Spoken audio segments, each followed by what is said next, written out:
대한민국에 거주 중인 40대 중반의 여자입니다. 저는 오늘 제가 이혼을 한 내용에 대해 여러분들과 나누고자 해요. 10여 년이 넘는 결혼 생활을 정리하게 된 건 남편 때문이었습니다. 나이가 들어서도 제가 그 인간과 이혼을 하게 된 것에는 남편의 책임이 100%라고 말할 수 있을 거예요. 오늘 제 이야기를 들으시면서 이게 정말 현실에서 일어난 일이라고 하시며 다들 여러 번 기가 차실 겁니다. 아니 사장님, 예약이 중복된 거는 업체 잘못인 건데 왜 피해를 저희가 봐야 해요? 이건 아니죠. 안 그래도 성수기라 방구하는 거 힘든데 당일에 이러시면 어떡해요? 제가 남편을 만났던 건 여행을 통해서 만나게 되었어요. 생일을 맞이해서 친구들과 함께 여행을 갔죠. 해외를 가기에는 너무 부담스럽기도 해서 해운대 쪽으로 여행을 떠났습니다. 당시만 해도 숙박 어플이나 소비자에 대한 보상 책임들이 많이 미비했던 터라 저런 상황에서 저와 제 친구들은 발만 동동 구를 수밖에 없었어요. 숙박업소 측에 실수로 중복 예약이 되었는데 저희가 중복된 팀보다 몇 분 늦게 결제했다면서 저희한테 방을 줄 수 없다고 했죠. 얼마나 난감했는지 모릅니다. 진짜 환장하겠어. 일단은 각자 흩어져서 방 알아보고 찾는 대로 연락해서 모이자. 그게 제일 나을 것 같아. 흩어져서 방을 찾아다니다 제가 남편을 마주하게 되었어요. 저 제안을 했던 친구와는 지금도 절친하게 지내고 있는데 우스갯소리로 자기가 죄인이라고 하고는 합니다. 아무튼 당시에 남편은 직장 생활하면서 성수기 주말이면 본가로 내려와 부모님을 돕고 있었어요. 부모님이 운영하시는 숙박업소 운영을 말입니다. 남편 말로는 그때 제 모습이 더위를 먹어서 발그레해진 볼에 눈이 글썽글썽한 게 마치 빨간머리 앤 같다고 했어요. 그 모습에 자기가 반했다고 말입니다. 그 사람은 자기가 임시로 지내고 있던 방을 말끔하게 치운 뒤 저와 제 친구들이 묵을 수 있게 해주었어요. 또래였던 터라 친구들과 바다로 나갔다 들어왔다 하면서 남편과 자연스레 말도 트게 되었죠. 묘한 기류가 흐르게 된 것이었습니다. 3박 4일의 휴가 기간 동안 저는 남편과 썸을 탔어요. 제가 돌아가던 날 남편이 제게 데이트 신청을 했죠. 사장님 덕분에 잘 쉬다 가요. 너무 감사해요. 제가 뭐 얼마나 큰일을 했다고요. 괜찮으시면 또 만날 수 있을까요? 저도 곧 서울로 다시 돌아가거든요. 제가 원래 이렇게 막 들이대는 사람은 아니에요. 정말로요. 연락처 알려주실래요? 여기요. 저는 김미은이라고 해요. 저도 원래 이렇게 연락처 쉽게 주는 사람 아니에요. 저는 이석훈입니다. 알죠? 감사해요. 우리 꼭 다시 만나요. 연락할게요. 또래로 보였던 남편은 저와 동갑이었어요. 얼굴을 붉히며 다시 보자는 약속을 한 저희는 연애를 시작하게 되었습니다. 그 사람은 영업직을 하고 있었어요. 업무 특성상 출장도 잦아 못 보는 기간이 길 때도 있었지만 꾸준히 연락하고 적극적으로 표현해주는 그 사람 때문에 무탈하게 연애를 이어갈 수 있었죠. 그렇게 저희는 주변 사람들이 부러워하는 커플의 표본이 되었고 당연한 수순처럼 결혼을 약속하게 되었습니다. 야, 일단 초장에 네가 기껏 끼면 안 되는 거야. 알지? 내가 다 경험해서 너한테 말해주는 거다.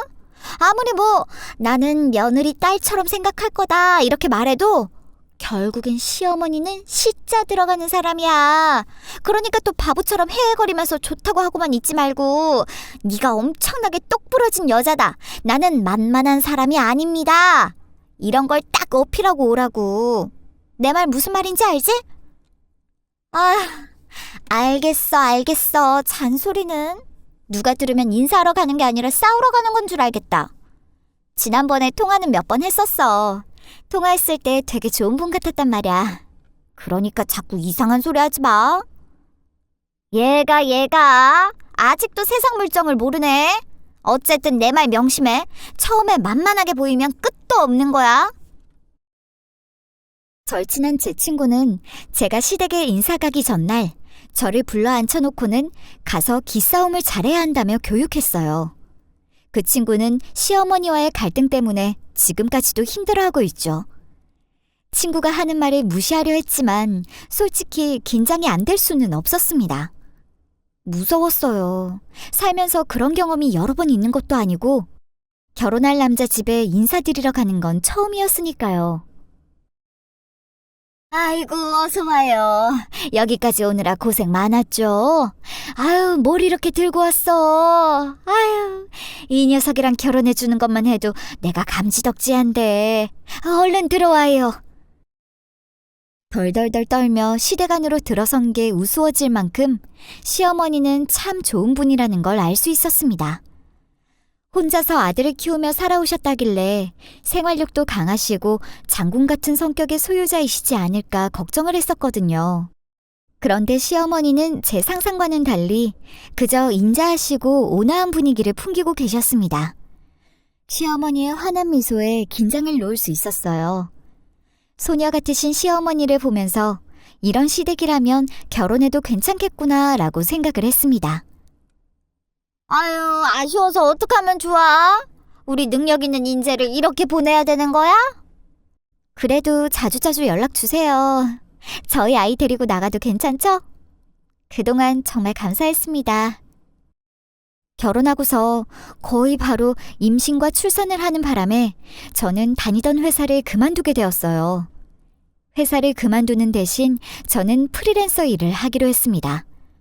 아무래도 남편 혼자서 벌어서 먹고 살기에는 유지만 되는 상황일 뿐 넉넉하지는 않았거든요. 디자인 작업 관련한 프리랜서 일을 하기로 했죠. 직장을 다닐 때만 해도 집에서 재택으로 근무하는 게 꿈이었는데 재택으로 일을 해도 육아와 병행하기란 결코 쉬운 일이 아니었습니다. 친정이 멀리 있었기에 도움을 받을 수도 없는 상황인데다 남편은 수시로 출장을 다니니 혼자만 하는 육아가 되었어요.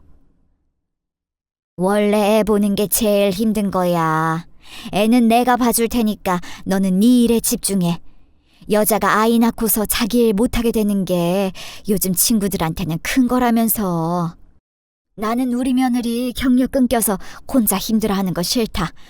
걱정하지 말고 내가 와서 애 볼 때라도 편하게 네 볼 일 봐. 언제나 인자하셨던 우리 어머니.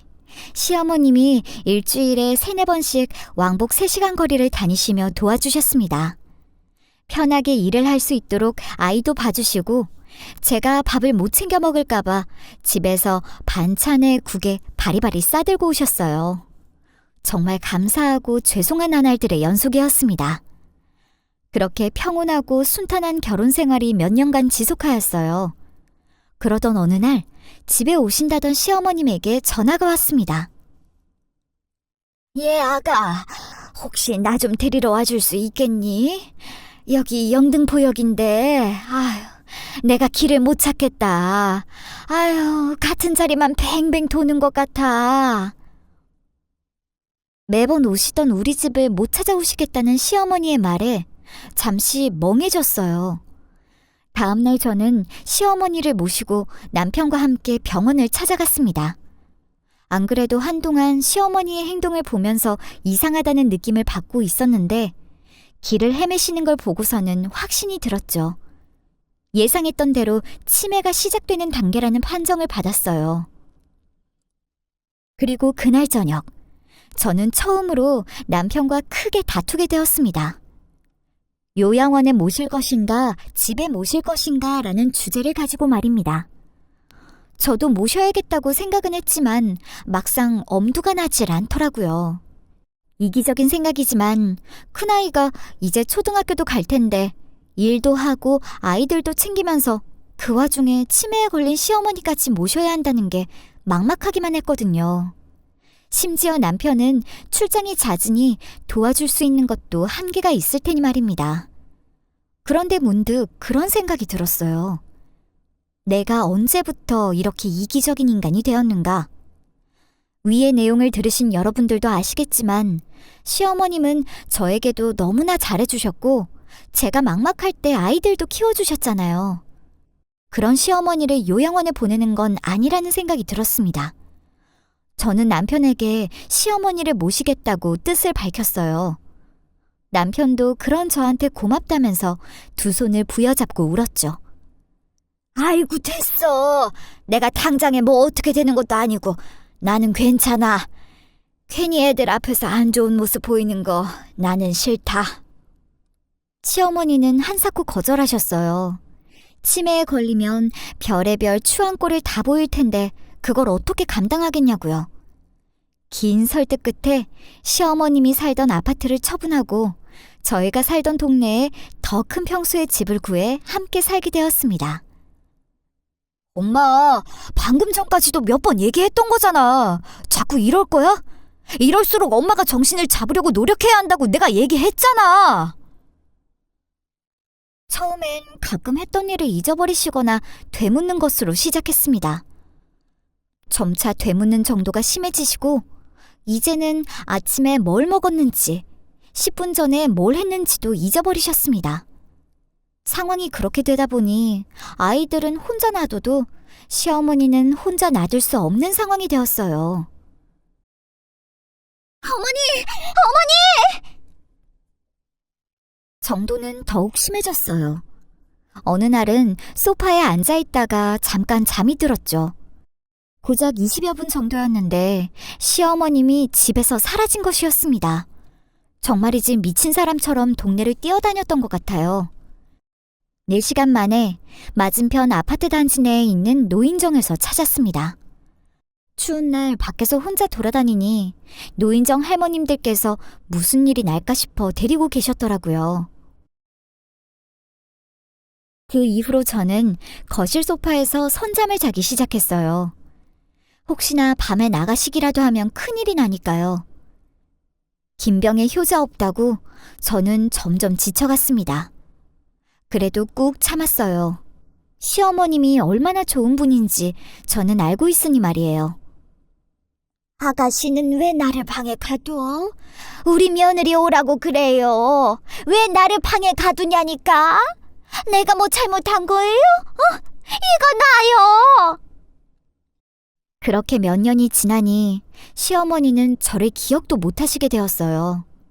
자꾸만 방문을 잠그거나 창문으로 나가보려는 등 이상한 시도를 하시는 통에 결국 방문을 문 밖에서 잠그거나 열 수 있도록 해야 했습니다. 내가 못 살아. 어머니, 저 어머님 며느리예요. 어머님 아들하고 결혼한 사람. 내가 조금 전에도 어머님 며느리라고 나랑 어머님 아들이랑 결혼할 때 찍은 사진도 보여드렸었잖아요. 그때 알아보셨으면서. 아니야. 아가씨, 나 좀 내보내줘. 오늘 밥 잘 드시면 산책하러 나가요. 밥만 잘 드시면 우리 같이 나가자고요. 어머님 식사를 잘하셔야 약도 드시죠. 하루하루가 힘들었어요. 치매는 공격성 치매가 있고 순환 버전 치매가 있다고 치매 환자 가족들은 이야기하고는 합니다. 저희 시어머니는 공격성 치매로 치매를 앓은 것이었어요. 저를 밀쳐내고 제가 당신을 괴롭힌다고 소리를 지르셨죠.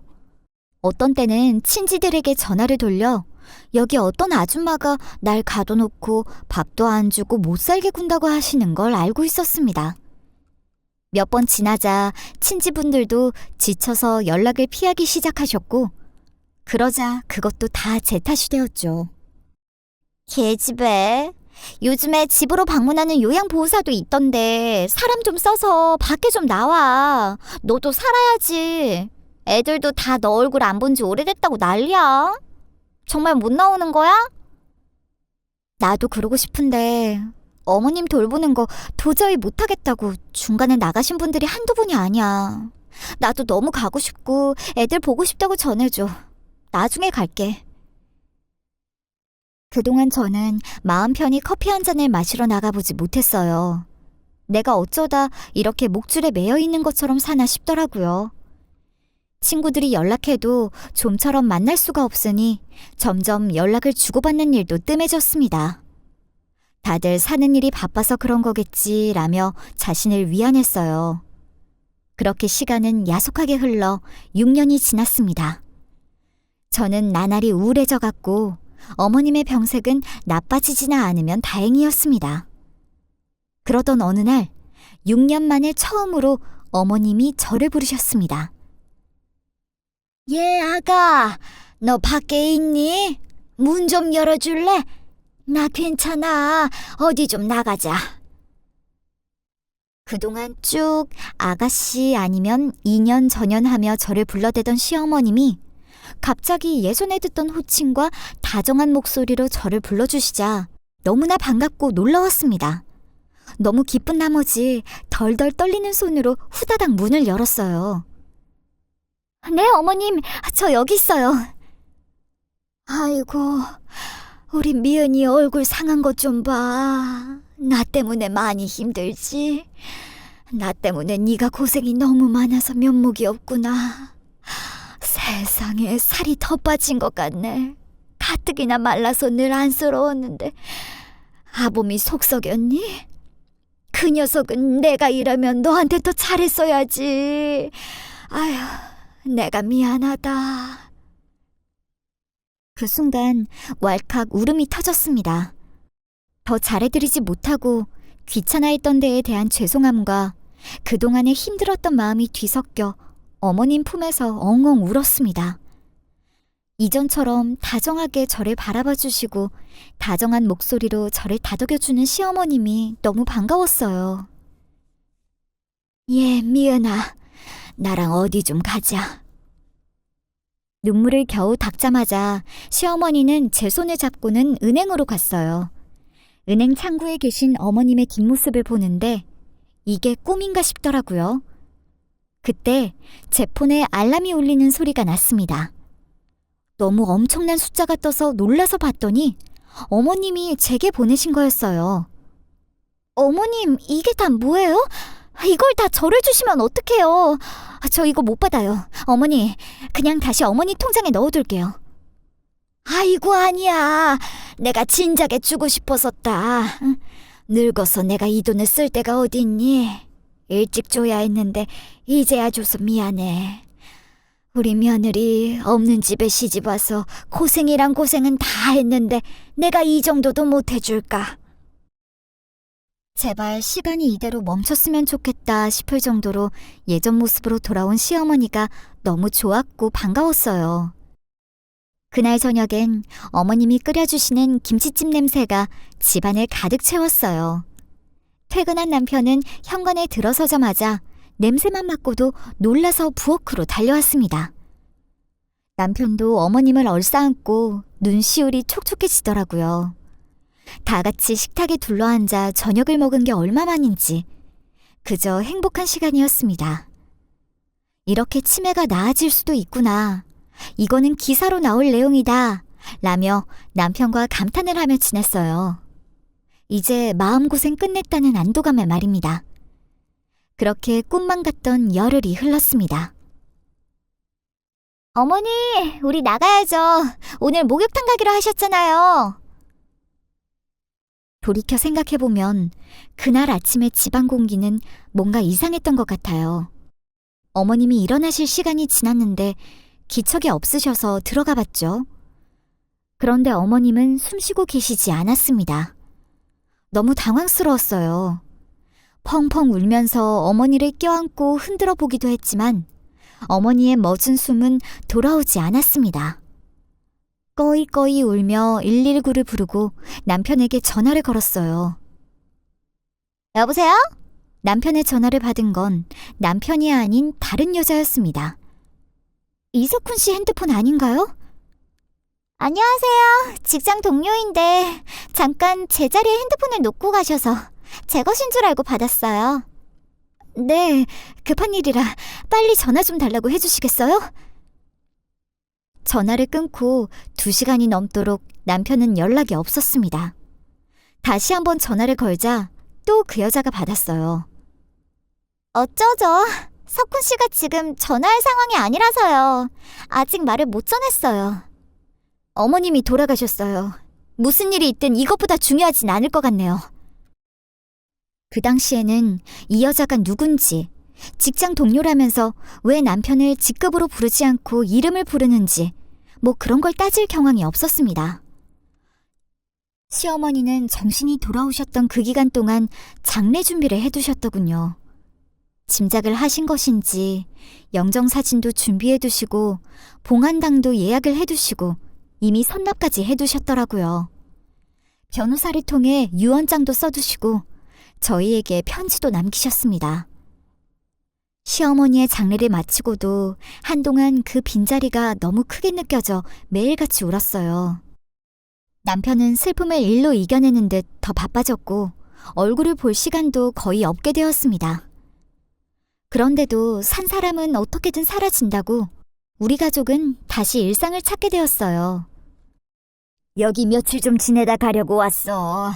오랜만에 우리 똥강아지들 얼굴도 좀 보고. 평범한 일상에 또다시 변화구가 들어왔죠. 어느 날 친정엄마가 서울에 올라오셨습니다. 그동안 어머님 모시느라 제대로 뵈러 내려갈 수도 없었던 터라 오랜만에 본 엄마가 그저 반갑고 좋았어요. 아니, 병원에서 검사했는데 서울의 큰 병원에 가보라고 하더라고. 당 수치가 떨어지질 않나 봐. 저희 엄마는 당뇨로 고생하신 지 꽤 오래되셨거든요.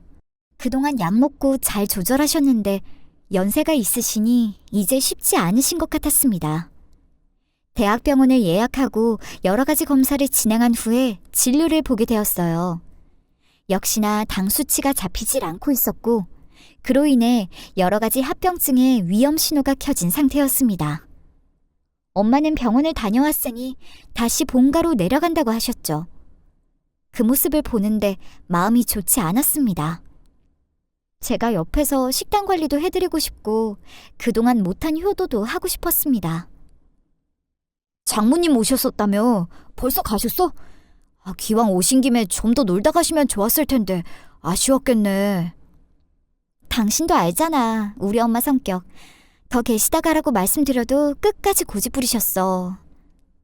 저기, 여보, 그래서 말인데 우리 엄마 모시고 살고 싶은데 어떻게 생각해? 남편이 출장에서 돌아오던 날 같이 저녁을 먹으며 얘기를 나누게 되었어요. 솔직히 저는 남편이 흔쾌히 그러겠다고 말해줄 줄 알았습니다. 시어머님의 수발을 몇 년이나 불평 없이 들었던 것도 있고 늘 장모님을 챙기던 착한 사이였기 때문이었어요. 그런데 남편의 표정은 어두워졌어요. 거동이 불편하신 것도 아닌데 그냥 서울로 병원 다니시면 되잖아. 지금처럼 며칠 왔다 가시면 되고. 당뇨가 겉으로 드러나는 게 아니잖아. 당뇨 수치도 심해지시고 합병증도 올 수 있는 상태라고 하더라. 엄마 혼자 식단 관리하기도 어렵고 그러면 더 심해지니까 내가 옆에서 모시고 싶다는 거지. 당신 기분 나빠지라고 하는 소리가 아니라 현실적으로 보자고. 우리가 무조건 장모님을 모셔야 할 정도로 장모님 건강에 안 좋은 것 아니잖아. 아니야? 막말로 장모님 다리 다치셨어? 손 다치셨어? 아니면 치매야? 혼자 하실 수 있잖아. 당신 말하는 게 좀 그렇다. 나는 자기 어머님 치매 수발 다 들면서도 불평도 안 했어. 그런데 우리 엄마 모시는 게 이렇게 화낼 일이야? 치매랑 당뇨랑 같아. 치매는 혼자 아무것도 못하는 거고 당뇨는 본인이 조심만 하시면 되는 건데 그게 어떻게 같아? 다를 건 또 뭔데? 당신 어쩌면 사람이 이렇게 이기적이야? 내가? 아이고, 이기적인 건 당신이겠지. 말문이 턱 막혔습니다. 시어머님이 제게 잘해주셨던 것과는 별개로 사실 시어머님을 모시면서 정작 아들인 남편이 특별히 도와준 게 많지는 않았거든요.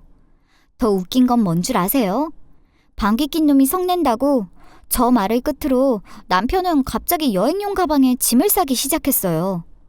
남편을 붙잡았지만 제 손을 뿌리치고 나가버렸습니다. 엄마를 모신다는 게 이렇게까지 화를 낼 일인가 이해도 되지 않았고 그렇다고 해도 이렇게 집을 나가버리는 것도 좀 황당했어요. 워낙에 버럭 소리를 지르고 나간 터라 아이들도 눈치를 보다 울고 더 쫓아나갈 수 없었죠. 엄마, 아빠 전화기!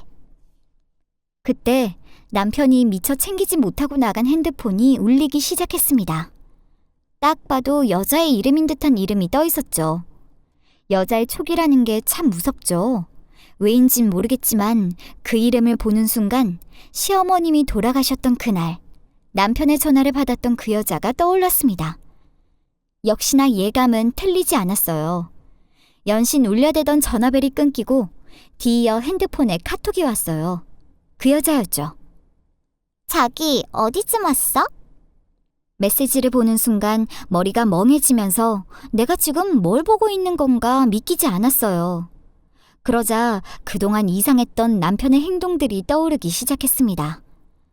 시어머님의 병세가 악화하고 제가 시어머니한테만 매달리기 시작하면서 남편은 갑작스러운 출장이 잦아졌더라고요. 저는 그저 일이 많아 남편이 힘들겠다고만 생각했어요. 사실 시어머님을 모시면서 저도 너무 힘들었던 터라 남편의 행동들을 크게 문제 삼지 않았던 것도 있습니다. 남편은 내가 신경을 써야 할 존재가 아니라 오히려 기댈 수 있는 존재라고 생각했기 때문에 어련히 알아서 잘하겠지 싶었습니다. 그렇게 밤을 꼴딱 새웠어요. 울다 지쳐 잠든 아이들을 겨우 깨워 다독여 등원을 시키고 저는 남편의 서재를 뒤지기 시작했습니다. 이번에도 촉이 시키는 대로 따랐죠. 판도라의 상자. 남편 책상에 놓여있는 카드사에서 온 우편물이 열쇠가 되었습니다. 저는 이걸 열어본 게 행운인지 불운인지 아직도 헷갈립니다. 판도라의 상자를 열었다는 건 분명했어요. 실제로 출장에 갔던 날은 손에 꼽을 만큼이었습니다. 피부관리, 미용실, 카페, 호텔, 출장 가서 피부관리를 받지 않는데 말이에요. 게다가 그 지역은 우리 집과는 지하철로 1시간 정도 떨어진 곳이었습니다. 저와 마주칠 리가 없는 지역이었죠. 참 괘씸했습니다. 그리고 억울했어요. 만약 외도가 맞는다면 제가 본인의 어머니를 돌보고 있을 때 외도를 저지르고 다녔다는 건데 그 생각을 하니 너무 기가 막히고 소름이 돋았습니다. 이러면서 제가 저희 친정엄마를 모시는 건 싫다고 저렇게 심술을 부렸다니 화가 머리끝까지 치솟았죠. 혼자서 감당하기엔 너무 버겁고 친정엄마한테 이야기하자니 괜히 속만 상하게 할 것 같아 그나마 제 사정을 가장 잘 알고 있는 친구들이라 용기 내어 연락했습니다. 그거 진짜 쓰레기네. 야, 내가 우리 회사에서 제일 잘 나가는 이혼 변호사님 소개해 줄 테니까 내일이라도 당장 만나자. 그것들이 출장이랍시고 어디서 뭐 했는지 샅샅이 알아내서 개망신을 줘버려야 할 거 아니야. 외도일 것 같다가 아니라 이건 100% 바람이야. 내가 그런 인간들 한둘 본 줄 알아? 친구는 변호사 일을 하고 있었어요. 제 이야기를 듣고 자기 일처럼 화가 치밀어 오른 친구는 당장에 내일부터 이혼 준비를 하라고 했습니다. 마음 단단히 먹으라고 말이에요. 우선 증거가 중요합니다. 물론 카드 내역과 메시지 내용만으로도 증거가 되지만 이보다 더 확실한 물증이 있으면 있을수록 좋습니다. 저는 난생 처음 사설업체에 의뢰를 맡기게 되었습니다. 드라마에서만 봤던 터라 왠지 좀 떨리기도 하고 이래도 되나 싶었어요. 친구의 추천으로 알게 된 이혼 전문 변호사와의 상담을 통해 저는 세밀한 계획을 세울 수 있게 되었어요. 변호사는 두 사람이 함께 있는 사진, 특히 애정행각을 하고 있다면 더더욱 좋다는 말을 덧붙였습니다. 며칠 뒤 업체에서 사진들과 함께 그들이 함께 사는 집 주소, 그리고 상대방의 전화번호 등 각종 증거를 알아내 갖다 주었습니다. 혼자서는 열어볼 용기가 나지 않아 친구들과 함께 열어보게 되었는데 남편과 상간녀가 공항에서 애정행각을 하는 사진을 보자마자 저는 그대로 얼어붙고 말았습니다. 떠오르는 일이 있었거든요. 아유, 귀찮아 죽겠다니까. 내 상황 뻔히 알면서 말이야. 이번에 새로운 직원까지 데려가서 가르치고 오라는 게 말이 돼? 일도 많아 죽겠는데. 아이고, 자기가 워낙 일을 잘하니까 후배도 가르치라고 하나 보다. 좋게 생각해. 가서 밥 잘 챙겨 먹고, 알았지? 남편이 이야기했던 신입 직원이 떠올랐습니다. 매번 출장을 함께 가던 그 후배를 저는 당연히 남자일 거라고 생각했어요. 그런데 그 업체를 통해 받은 사진을 보고 일 잘하고 싹싹하다는 후배라는 사람이 바로 상간녀라는 걸 깨닫고 말았죠. 안녕하세요. 말씀 많이 들었어요. 상심이 크시겠어요. 네, 와주셔서 감사합니다. 게다가 상간녀는 시어머님 장례식에도 와서 저와 인사까지 하고 갔던 사이였습니다. 직장 상사 어머니 결혼식에서 너무 슬프게 울어 기억에 남았거든요. 지금이라도 내 손에 들려있는 메모지, 집 주소로 찾아가 그 두 연놈의 머리채를 휘어잡고 싶었어요. 그러나 더 큰 그림으로 더 비참하게 짓밟기 위해 지금은 잠시 참아야만 했습니다. 그래도 화가 치밀어 올라 온몸이 부들부들 떨리는 건 어쩔 수 없더라고요. 그러다 문득 너무나 좋은 생각이 머리를 스치고 지나갔습니다.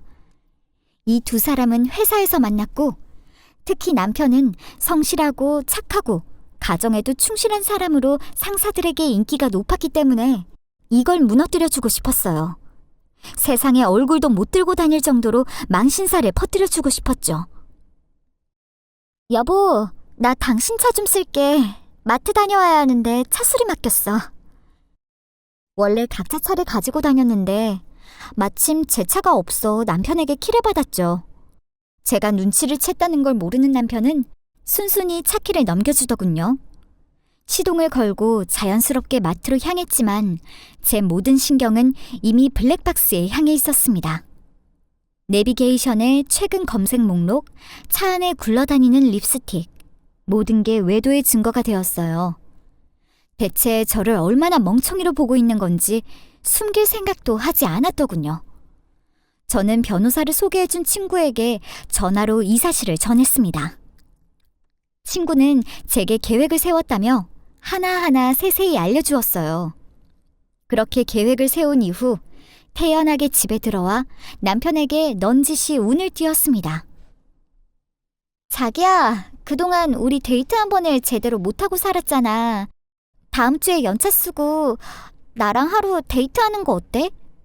당신 수요일 괜찮아? 내가 전시 좋아하던 거 기억나지? 내가 좋아하던 작가님이 수요일에 전시를 하더라고. 옛날처럼 데이트하고 싶어서. 그 와중에도 남편과 도란도란 연애하던 시절의 추억을 떠올리고 있자니 또 그때 생각이 나면서 마음이 몽글몽글해지더군요. 그러다 문득 아이들을 보자 남편이 상간녀와 애정행각을 하는 사진이 떠올랐고 정신이 퍼뜩 들더군요. 정신 차리자. 여자는 약해도 엄마는 강하다. 아이들이 떠올랐습니다. 바람이나 피고 뒤에서 가족을 등진 채 자기 욕구만 채우고 다닌 그 인간을 용서할 수가 없었어요. 그리고 그런 인간을 우리 아이들 옆에 두고 싶지 않았죠. 그렇게 대망의 그날이 밝았습니다. 아무렇지 않게 차를 타고 함께 밖으로 나왔어요. 언제나 되려나 하며 기다리고 있던 찰나에 남편의 핸드폰으로 미친 듯이 연락이 오기 시작했습니다. 전화에 문자에 카톡까지 말이에요. 전화를 들고 밖에 나갔던 남편은 얼굴이 시뻘겋게 달아오른 채로 제게 다가왔습니다. 당신 미쳤어? 이거 뭐야? 뭐가? 갑자기 왜 이래? 남편은 제게 핸드폰을 내밀었고 그 핸드폰 안에는 제가 오늘 저지른 일이 들어있었습니다. 남편과 상간녀의 애정행각이 담긴 수많은 사진이 여러 개의 현수막으로 만들어져 남편 회사 앞에 걸려있는 모습이었죠. 하필 남편 회사 직원들이 모두가 볼 수 있는 정문에 말입니다. 그런데 외도 사진이 뿌려진 것만이 문제가 된 건 아니었어요. 남편이 상간녀와 데이트를 할 때 법인카드를 사용한 것도 문제가 되었죠. 그것들 씀씀이를 얼마나 크게 쓰고 다닌 것인지 신용카드를 그렇게 긁어대고도 부족해서 법인카드를 썼다니 참 간도 큰 인간들 아닌가요? 온갖 유흥을 즐기고 모두 출장비로 청구했으며 숙소는 법인카드로 2개를 잡고 1개만 사용한 후 1개는 계좌로 환급을 받은 명세까지 상세히 회사에 알려드렸죠. 참 가지가지 한다는 말은 여기에 쓰는 것 같아요. 아, 이거? 내가 했지. 그나저나 당신 사진빨 잘 봤더라. 너 미쳤어? 미친 거 아니냐고! 미친 건 너지, 내가 아니고. 네가 사람이면 부모 아플 때 그딴 짓을 어떻게 하니? 쪽팔린 줄은 아나 봐? 부들부들 떨며 소리 지르는 남편을 뒤로하고 저는 유유히 집으로 돌아왔습니다.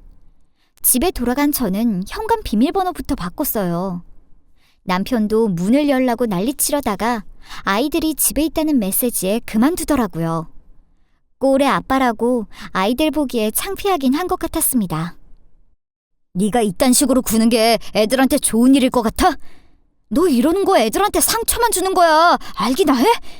당장 네가 회사에 전화해서 잠깐 미쳐서 조작한 거라고 네가 다 해명해. 남편은 집에는 들어오지 못하고 제게 장문의 협박성 문자를 보내왔어요. 제가 다 지어낸 일이었다. 우울증이 심해서 그랬다는 식으로 일을 무마시키라고 말입니다. 참 뻔뻔스러운 인간 아닌가요? 애들한테 좋은 일? 네가 애들 생각했으면 그런 여자랑 놀아나지를 말았어야지. 그리고 네가 싸지른 똥을 왜 내가 치우니? 막말로 내가 너한테 법인카드 써가며 바람 피우라고 했어? 말은 바로 해. 그리고 앞으로 애들 앞에 나타날 생각도 하지 마. 재수없는 인간, 인간 같지도 않은 인간. 그래도 이혼 소송까지는 가지 않게 합의 이혼으로 하려 했는데 남편 놈 하는 꼴을 보아하니 합의로는 성에 안 차더군요. 그래서 소송을 진행하고자 마음먹었습니다. 남편 놈이 하고 나오는 꼴을 보아하니 어차피 그 인간도 좋게 이혼을 할 것 같지 않았거든요. 이혼 전문 변호사님의 도움을 받아 남편에게는 이혼, 위자료, 양육권, 재산 분할 등을 준비했고 상간녀에게도 피해 보상에 대한 부분을 톡톡히 물어내도록 서류를 준비했습니다. 사실 시어머님을 모신 것도 위자료에 넣으라고 했지만 그건 양심상 할 수 없었어요. 아주 보살납셨다 보살납셨어. 이 와중에 뭐 그런 걸 지키고 싶어? 야, 이 계집애야, 정신 차려. 네가 시어머니 모신다고 혼자 개고생하고 이 꼴 난 거야. 아, 내가 진짜 너 때문에 속이 터진다 터져. 변호사님은 물론이고 친구들까지도 그럴 필요 없다고 지금 양심을 따질 때냐고 했지만 하늘에서 혹시 어머님이 보고 계신다면 부끄럽지는 말아야겠다고 생각을 했거든요. 이미 돌아가신 시어머님이 제게 큰 액수를 남겨주셨는데 돌아가신 어머니한테 제가 할 수 있는 마지막 예의라고 생각을 했습니다. 어머니, 제가 너무 죄송해요.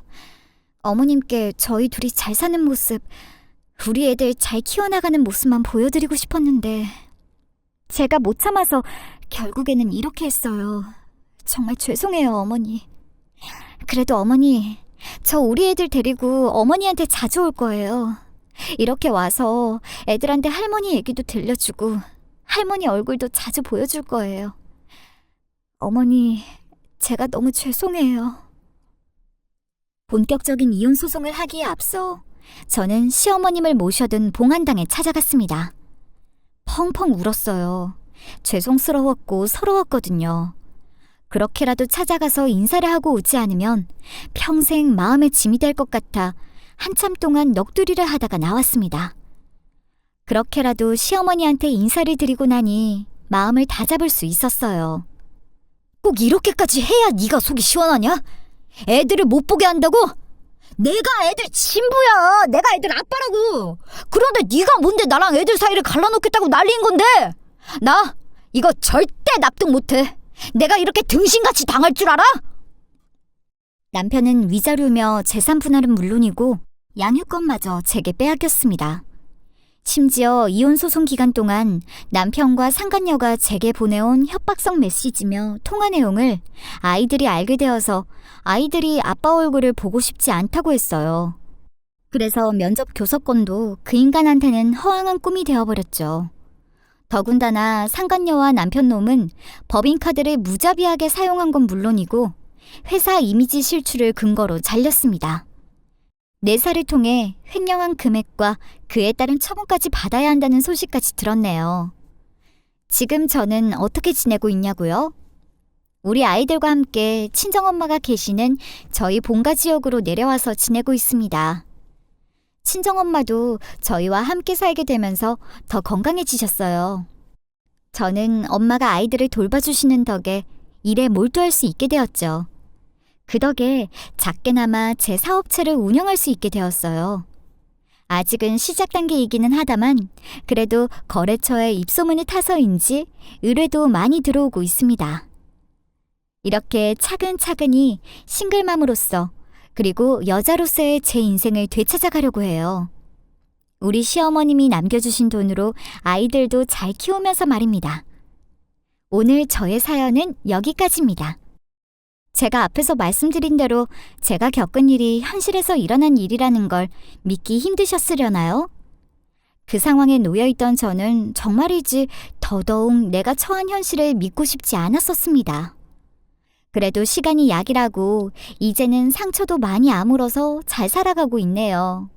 친구들은 너도 좋은 남자 만나라고 하는데 남자는 이제 치가 떨리게 싫습니다. 저는 그냥 지금의 제 삶이 좋거든요. 자, 그럼 저는 이만 긴 글을 마무리하도록 하겠습니다. 길었던 제 이야기를 들어주셔서 감사해요. 모두 행복한 하루 보내시길 바랄게요.